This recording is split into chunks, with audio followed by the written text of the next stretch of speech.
Good morning, good afternoon, or good evening, depending on where you're tuning in from. Welcome to the Winning at Being You podcast. I'm your host, Coach Mills Rogers.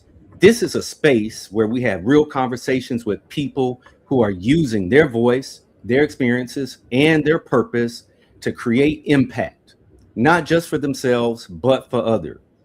Today, I have the pleasure and honor of talking to Baron Warren, founder of Cuts Coaching LLC, speaker, author, reentry and wellness specialist, and a proud U.S. Navy veteran. Baron has built his life and work around helping people discover purpose, develop integrity, embrace accountability, and create lasting change. He has worked with schools, correctional facilities, government agencies, and community organizations across the country, bringing a practical but powerful message of personal growth, leadership, wellness, and transformation. He is the author of the 5 Steps to Manhood and the creator of the 5 Steps to Reentry and Males to Men programs. Through his work, Baron has impacted youth, incarcerated individuals, educators, professionals, and communities by helping people move from where they are to where God has called them to be. His model is simple but powerful: grooming males for manhood. I'm really looking forward to this conversation because Baron's work sits right at the intersection of purpose, accountability, manhood, second chances, and becoming the best version of yourself. Baron Warren, welcome to the Winning at Being You podcast.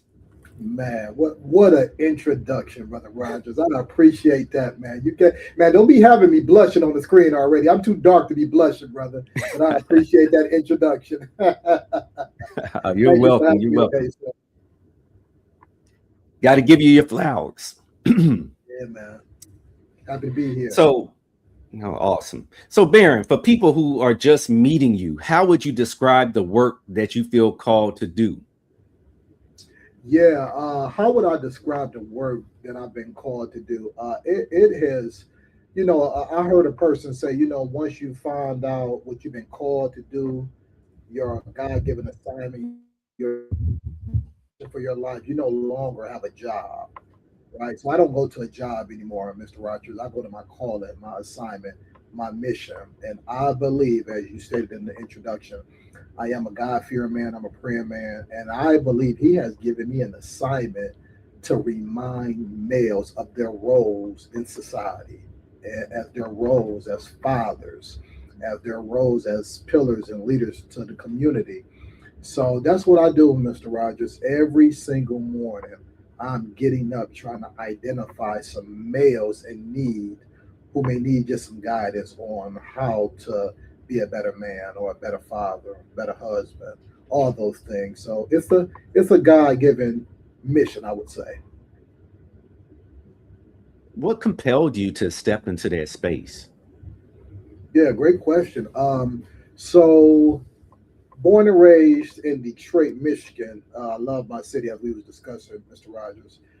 Growing up, myself and a lot of my friends, people in my neighborhood, we had pretty much a rough start. Detroit is kind of like two worlds. You got downtown and it's beautiful, but then you got inner city Detroit and it's kind of hard, it's kind of rough. So growing up, I experienced a lot. Substance abuse, violence, all those things. I've experienced that. Something magical happened in my life, Brother Rogers. I got some good men to come in my life and help clean me up, and that happened to be the U.S. Navy. The U.S. Navy came and got me and gave me tools on how to be a healthy man. Having said all that, I said, I wish I could share some of these tools with my community, my friends. Everybody can't run off and join the Navy, right, Mr. Rogers? So when I got out the Navy and came home, I said, I'm going to do something to help the people that's still here in Detroit, to help the males that may be a little lost at the schools, guys who are in and out of prison. I'm going to take my military experience, things that I've learned, and I'm going to bring it back to my community. So that's how it all got started. Mhm. So how did you, I guess, of course, it started with a thought, but what has the process looked like as far as saying, hey, I'm going to actually go into the schools and I'm going to Yeah. actually go into these correctional facilities? Yeah, good question. It's very common when people leave the military, it's very common, Brother Rogers, for them to do something similar in law enforcement, be a cop, work in the fire department. That's very common. So believe it or not, when I came out the Navy, I became a correctional officer inside the Michigan Department of Corrections. That was my first job outside of the Navy. When I got there, uh, Mr. Rogers, the warden said, Warren, you're not a normal guy. You're not a normal correctional officer. I'm around there mentoring guys. I'm preaching to guys. I'm doing school training. I was doing everything outside of correctional officer work. So once that fire got lit in me, Mr. Rogers, while I was an employee inside of the prisons, I said, I got to take this show on the road, man. I gotta do something. So had some friends that was in business, and they coached me on crafting some programs, crafting some things that I was able to leave my prison job in 2018, and been on the road ever since, brother. Mm. So what did you find those men in prison needed? Yeah.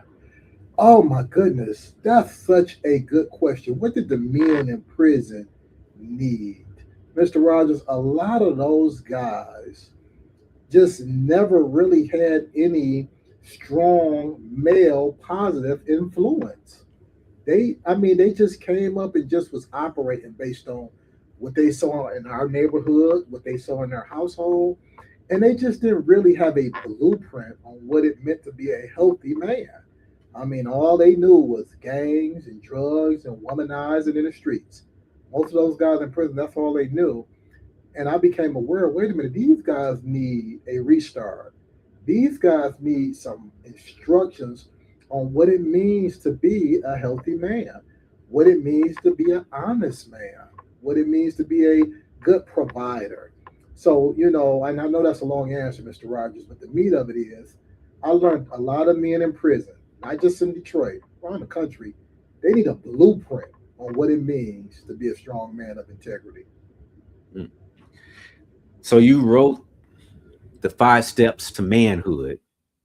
And so what in your view do our culture, our people get wrong about being a man? Because you said that those guys in prison, they really didn't have an idea of what a man should be. So what do we tend to get wrong about it? Yeah, that's such a powerful question, and I'm happy you asked it.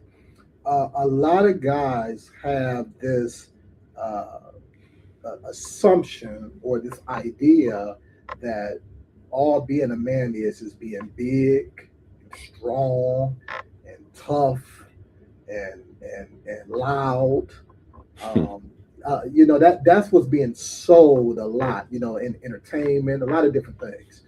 But being a man is so beyond that, Brother Rogers. It's so beyond those things. I think being a man, you do have to be strong, but not just physically strong. You got to be mentally strong, right? I think you should be, as a man, be confident, but not boastful and not braggadocious, but be able to articulate and identify your gift to the world. So that being said, and I can go on and on and on, I think some of the things, the qualities of being a good, healthy man, has been twisted, right, and been kind of used for evil in our society. So I'm trying to remind the brothers, Mr. Rogers, on what a man really means. Being a man is being God fearing, being healthy, being sober, being responsible, being honest, being dependable. These are characteristics of what it means to be a healthy man. So I'm on the job, Brother Rogers, to remind the males on what that means. So I'm curious, man, when you come in with your program, you walking into a correctional facility and you're talking about, well, hey, I'm going to show you how to be a man. How do those guys react to that initially? Yeah. Oh, not now we talking. We get into the meat and potatoes now, Brother Rogers. I'll put it this way for anybody out there, all the viewers out there. If you've never been inside of a prison before, we could take a little field trip quickly. Uh, I always tell people, Brother Rogers, everybody in prison is upset. Everybody, the guys who are doing time there, and the employees, everybody is upset every day, right? Don't nobody want to be there, especially doing to answer really quickly their heartstrings really quickly. How do I normally do that, Brother Ryan? There's some secret sauce here. I normally have family and children. Most of the men that I know, I don't care how big and tough and strong they are, most of the guys I know who are in prison, they are missing their families. They are missing their children, right? All the guys. So I start conversations there. Hey, sir, don't you want to be a good father to your children? Hey, sir, don't you want to be a good son to your mother? Don't you miss your mother and wish you could take out a bag of trash for her or take her out to dinner? I pull on that heartstring first. Not to mention, Mr. Rogers, I share my story. Hey, Mr. Warren has been through a lot of similar things.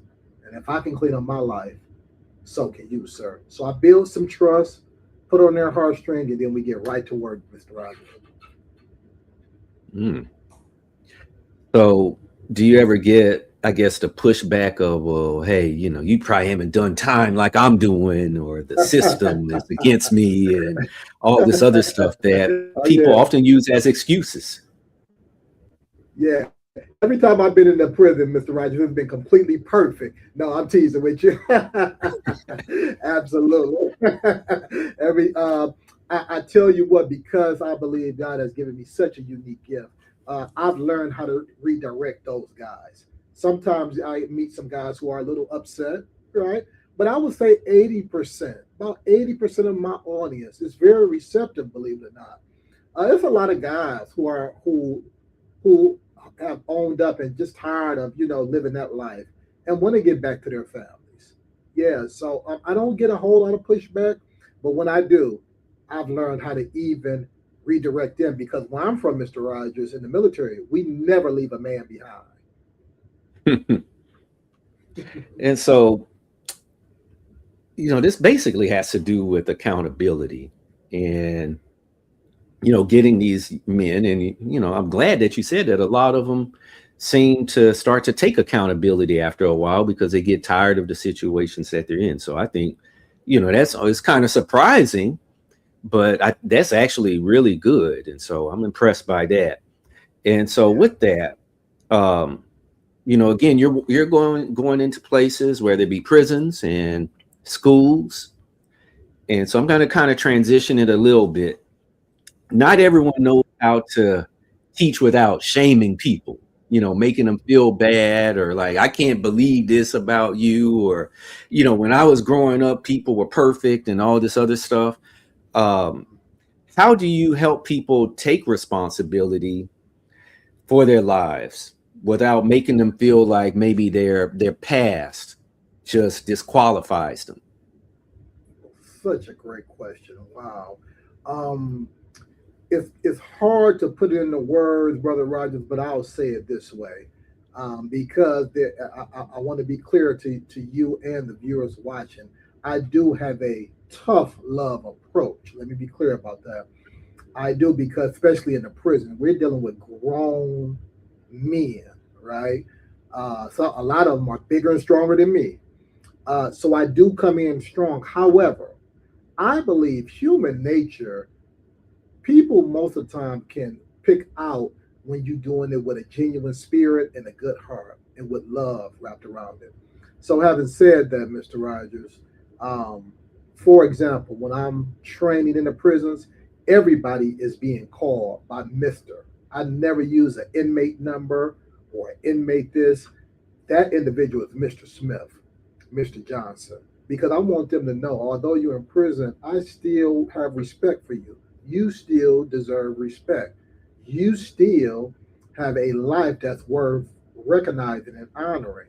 So, to answer your question, Mr. Rogers, no matter what the training is for the day, no matter what's being discussed, I make sure I put love and respect wrapped around it in every training. Everybody will be called Mr. Everybody will get a handshake. Every guy will be addressed in a respectful way. That's my strategy. Yeah, I've had a couple of opportunities early on when I started speaking. Spoke at a halfway house twice, maybe three times, of guys coming out of the correctional system and everything. And so, yeah, you definitely, honestly, for me, I know I had to take kind of a different approach with them, because I know they're rough around the edges and everything. And so, of course, when you walk into the situation, you want to present, a certain level, I guess, of confidence with them, Absolutely. that you are there to help them and that you're not afraid of them. And, at the same time, you got to be authentic to yourself. Like I said, I've never been in their situation at all, and I wasn't going to pretend that.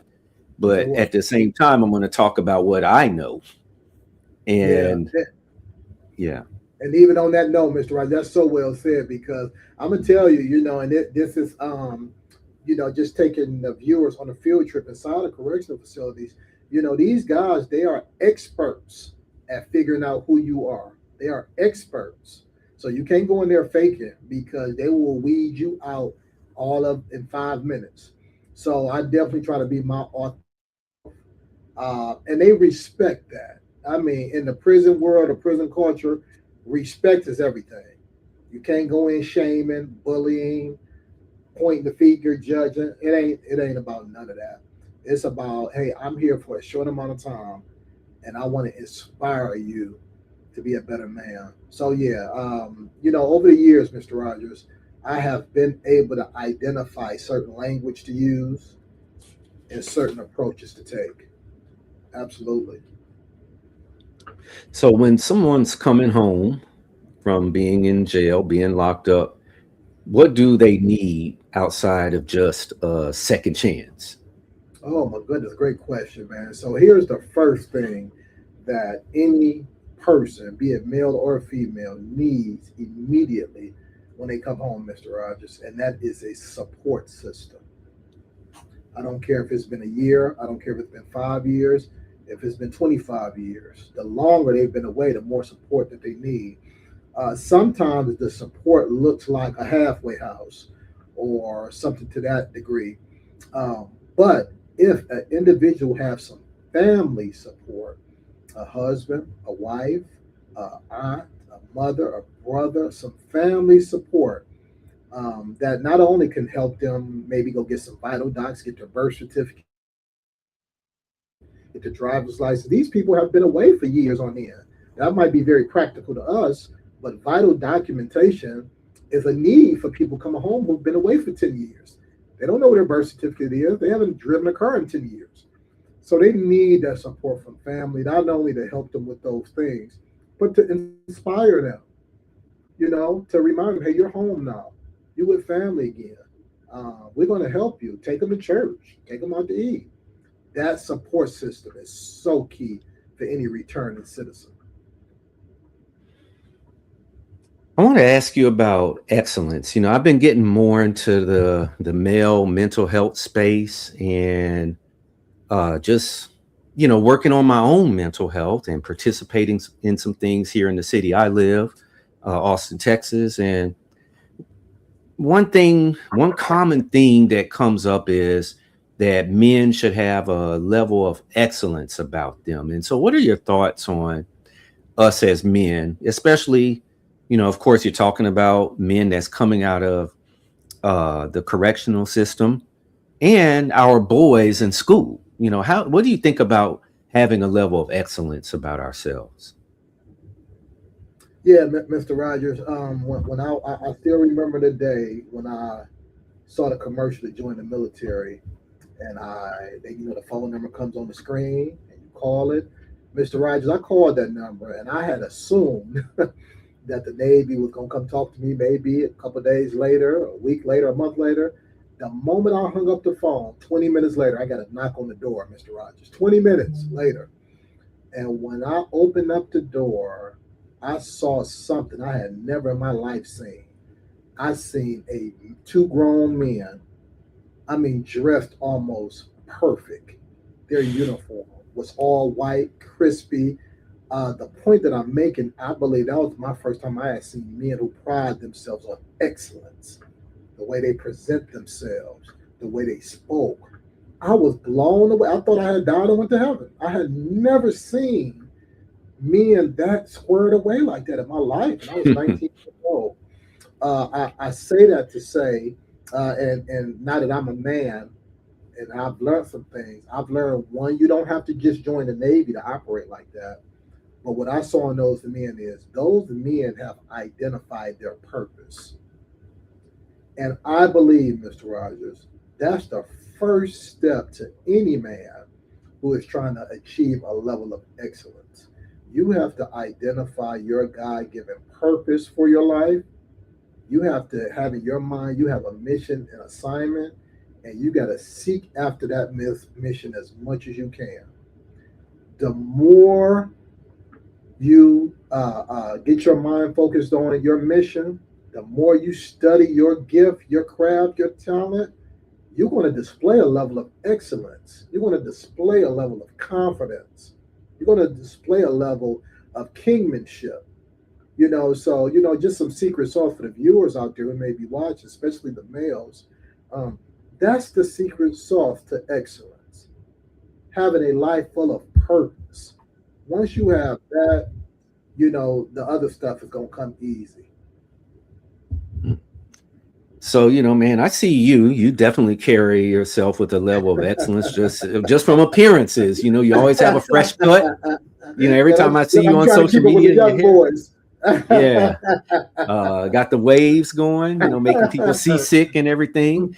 Um, and just the way that you dress and everything. And so with So, that, if I'm that guy that, or that kid that, I've struggled with self-esteem, what would you tell them to get them going in the right direction, to maybe start getting them to go in the direction of excellence, carrying themselves a certain kind of way? yeah, Mr. Rogers, a lot of people ask me all the time, Baron, why did you name your company Cuts and Coaching? That's the name of my company, Cuts and Coaching. I was a barber in the Navy, the Cuts, and now I'm a life coach now. So that's where the Cuts and Coaching comes from, Mr. Rogers. Why do I bring that up? I bring that up is because when I was a barber in the Navy, Mr. Rogers, when I was cutting hair, I learned really quickly that people don't want to just look good on the outside. They want to feel good on the inside. People want to look good on the outside, but they want to feel good on the inside. Having said that, back to your original question, grooming appearance is so important and it's something that all of us have to somewhat master because it's going to affect our mental health. It's going to affect how we carry ourselves. Studies even show right now, this is why, some schools, when they wear a uniform, when all the kids in the school wear a uniform, that literally brings the behavior issues down. It's not a silver bullet, but it changes things because kids operate differently with a uniform on. They just do, you know.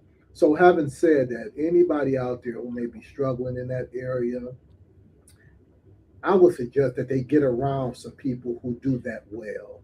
Get around some people who can help them with their grooming standards. Learn how to groom yourself better. Learn how to tie a tie like I do the young boys at the school. These things is going to affect the way you carry yourself. And I guarantee you, once you start mastering grooming, once you start mastering how you present yourself, you're just going to become so much more confident and so much more healthy, Mr. Rogers. It's so important. You talked about working with the boys at school, teaching them how to tie a tie and everything. What are some of the things that you feel like we need to pay closer attention to with our boys? Oh my goodness, man. How much time we got, Mr. Rogers? I don't know if we got enough time, brother. um, Mr. Rogers, and I want all the viewers to hear this.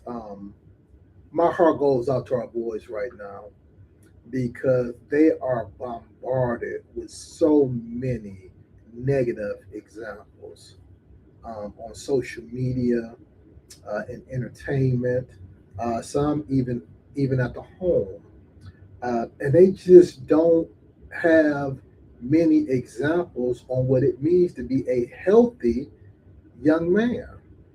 So when the Mr. Warrens come along, the Mr. Rogers, the guys who kind of got it together a little bit, we have to fight.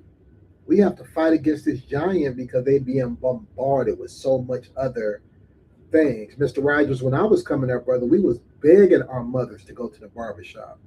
I used to beg my mother. My mother was poor. She could only take me once every couple of months.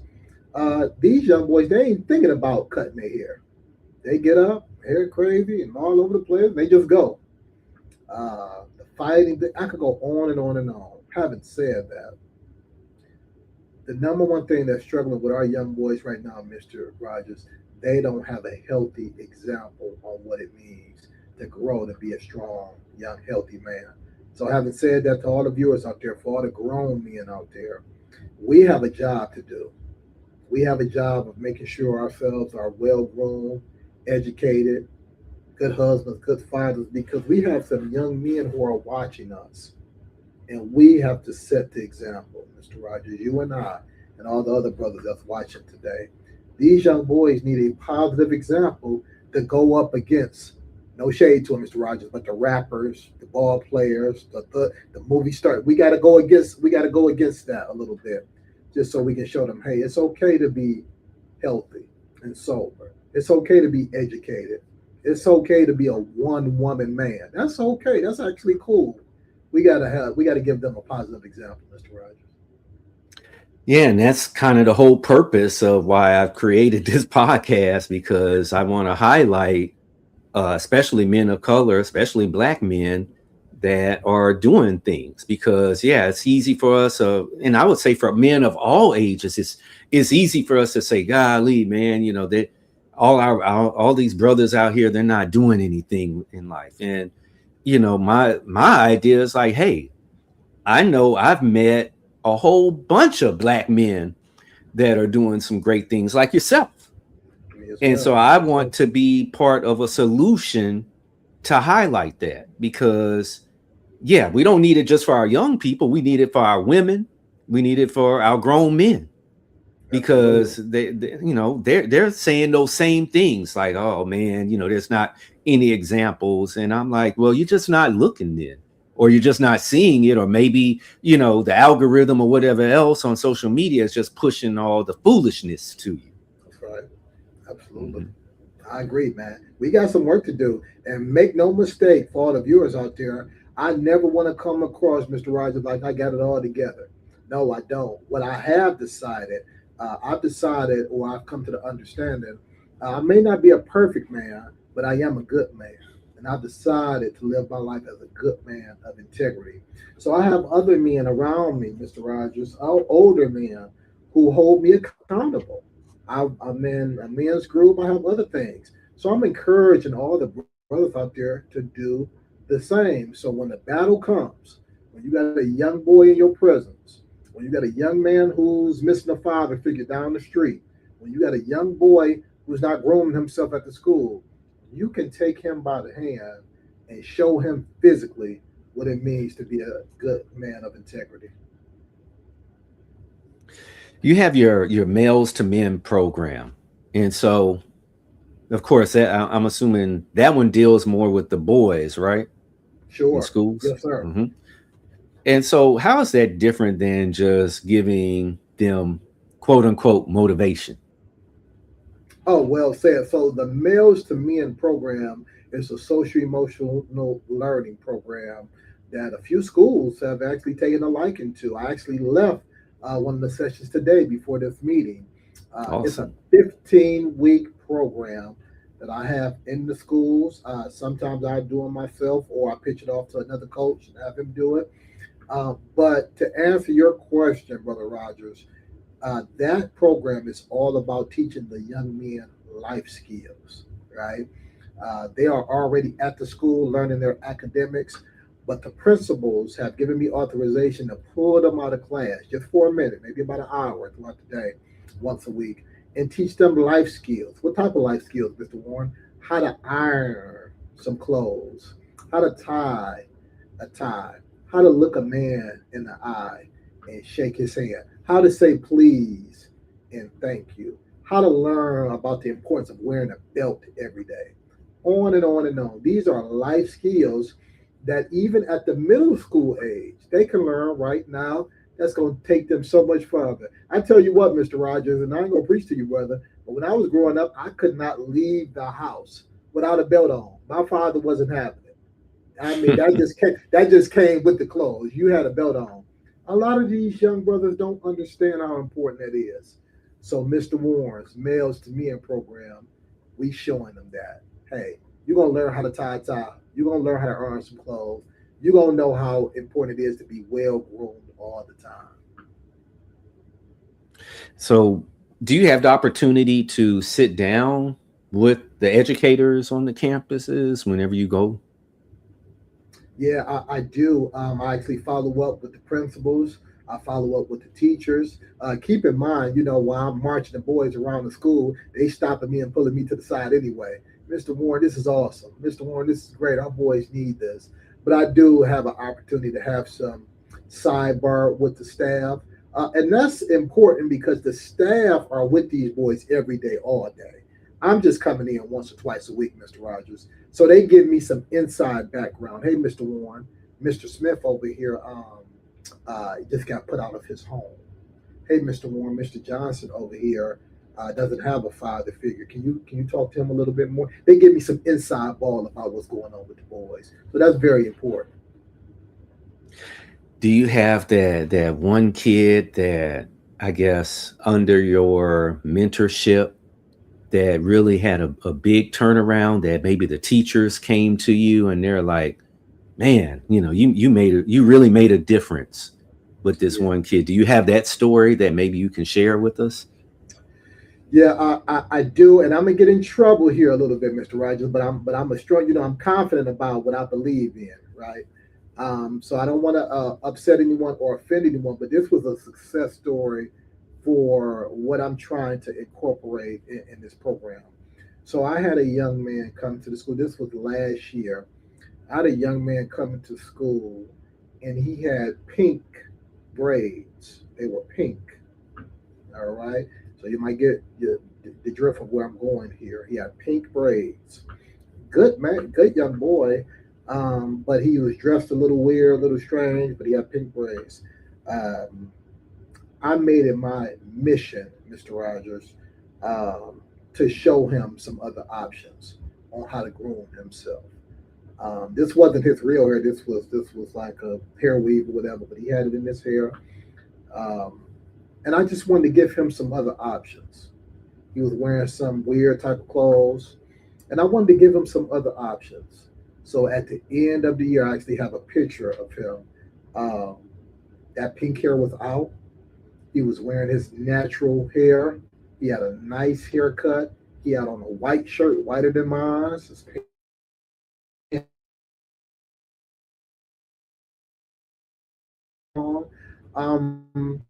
I was very proud of that. My young boys to be employment ready, job ready, success ready at all times. And if you had a scene, if I had a picture of how he was presenting himself with his hair, some would argue that just wasn't presentable for school, and that wasn't presentable for in the future for when they be an employee. And I want them to be in that mind frame. Hey, it's a time and a place for certain things. But when you at school, when you're on the job, you have to dress a certain way. You have to dress in a way that's perfect. Okay. So I'm very proud of that. Now, that's on the grooming side. On the more behavior side, absolutely, Mr. Rogers. I got a ton of stories of young men turning their behaviors around, leaving gangs, coming up to me and telling me, Mr. Warren, I'm no longer using drugs and alcohol. Oh, my God, Mr. Rogers, I can go on and on and on. Yes, sir. What has this work taught you about yourself? Like what growth have you experienced within yourself? Um, Mr. Rogers, that's such an important question, and it's an accountability question. I have learned that clearly God has given me a gift to speak, to reach people, to use my voice, and I can do that till the cows come home. I mean, when you have a gift, you can do that. However, this work has taught me, Baron, just because you have the gift, that doesn't mean you don't have to continue reading, you don't have to continue studying, you don't have to continue filling up that cup. Because, Mr. Rogers, none of us can pour from an empty cup. We can't. So I've learned, and I'm getting better at it as I sit in my office right now today. Mr. Rogers, when I'm not at the school, I'm not at the prison, I am making sure that I'm filling up my cup with more knowledge, with more, uh, podcasts, with more, videos I'm watching. Just filling up my cup. So when it's time for me to go into prison, when it's time for me to go speak in front of the boys, I'm filled up with just a wealth of knowledge. So I tell you what, I'm very grateful for that because I've turned up the fire. Hey, I'm making sure I have that time. Baron, what are you reading? What are you studying? The boys need you. Those men in prison need something from you. So I'm learning to keep my cup filled so I don't pour from an empty cup, Mr. Rogers. What would you say to that man who says that he knows he needs to change? And maybe not somebody that's in the prison system or whatever, but just your average guy, that's out there in Detroit. What would you tell him? He knows something needs to be different, but he feels stuck with with past choices, with his present. What would you tell him to hopefully get him to reflect and not give up on himself? Yeah, that word potential is one of my favorite words, Mr. Rogers. And the way potential was explained to me is that when you have a little tiny seed, you have a little tiny seed in your hand, it's just a seed. But if you water that seed has the potential to be a tree. If you keep watering that tree has the potential to be a big forest. Now keep in mind we was talking about a little tiny seed in someone's hand, little tiny seed, but it had all this potential to be something big and massive. Where are you going? Where am I going with all this, Mr. Rogers? What I would say to the young brother out there right now who may be watching this, I would say to him that you may not be aware, but you are just like that seed with an enormous amount of potential, unused strength, dormant ability, untapped power living on the inside of you. It doesn't matter what happened yesterday. God has still given you another opportunity to get it right if you're breathing. It doesn't matter if you're in prison right now. You still can be of value even while you're in prison.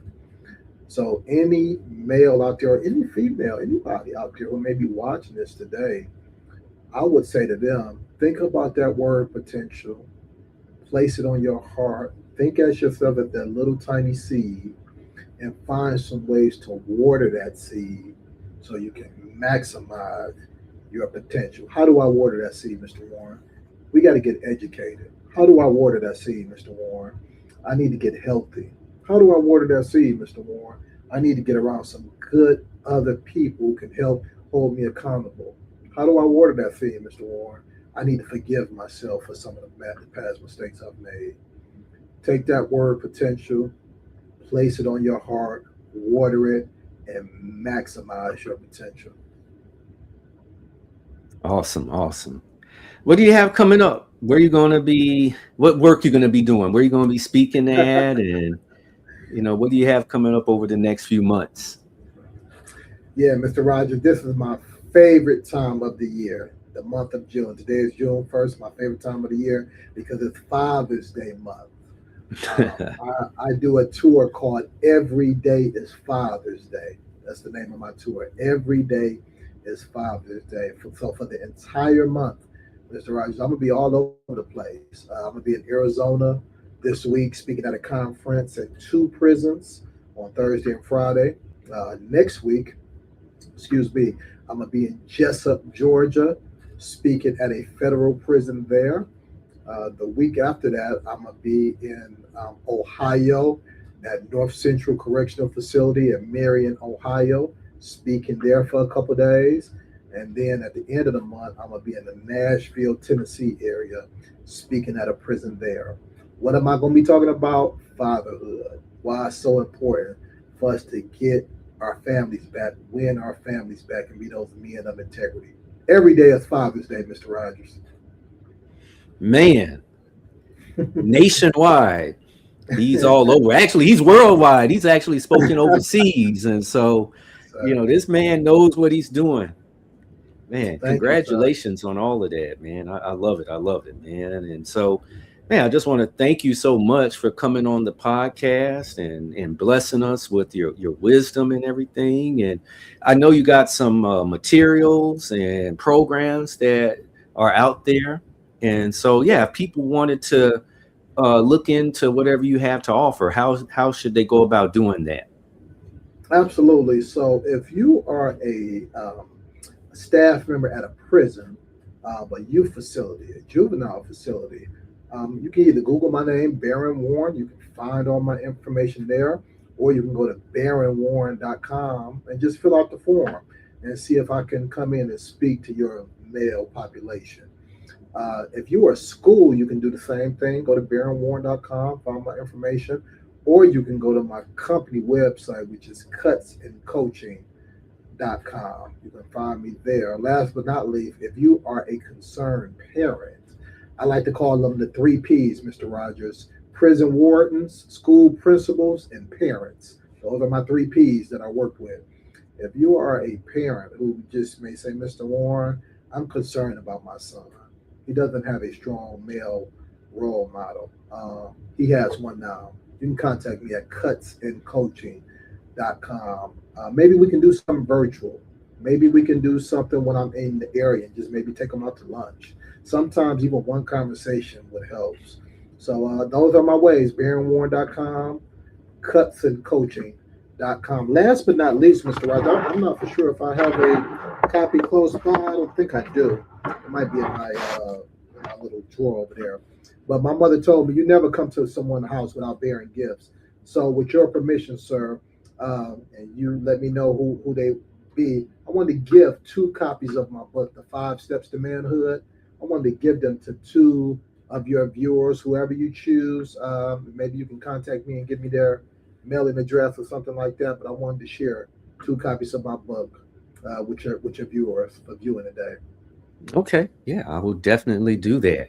Man, Absolutely. that is awesome, man. So yeah, 2 of y'all are going to get copies of his book. So Brother Baron, man, great episode. I appreciate you coming on again, just blessing us with your wisdom, being open enough to share it, share your experiences. And man, it was so good.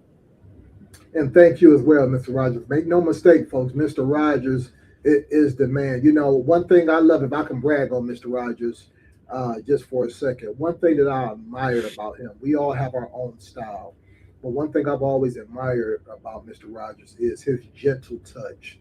He has a gentle touch, even interviewing me today, but I've watched him on videos, I've watched some of his trainings, and that's important. There's a lot of mean people out here in the world right now. So, Mr. Rogers, I just thank you, brother, for showing the world that it's cool to be nice to people. It's cool to respect people. And, brother, you keep doing what you're doing because you are a star. We all see it, brother. Oh, man. Well, thank you, man. You're going to make my head like that. Not going to be able to walk through the door now, man. No, I'm just playing. And I appreciate sir. that. I'm just trying to be me. I've learned that I got to be okay with who I am, and I'm gonna do me. I'm not worried about what these other cats are out here doing, and I'm gonna be true to myself, and it's worked. So, God's giving me that confirmation. So, I'm just gonna keep working it. Hmm. Absolutely, absolutely. We're happy to be on the front lines with you, and don't forget about me. I'm confident our paths will cross each other soon. I'm confident. Oh no, no doubt, no doubt. You'll probably be down here in Texas before I'm up in Michigan, but hey, we never know. So, I got a man, chili dog and chili fries waiting on you. We eat chili fries and chili dogs every day, Mr. Rogers. Baron, thank you so much for coming on. As I love to say, change happens one person at a time, 1 second at a time. Keep winning at being you. Let's go. Thank you, Mr. Rogers.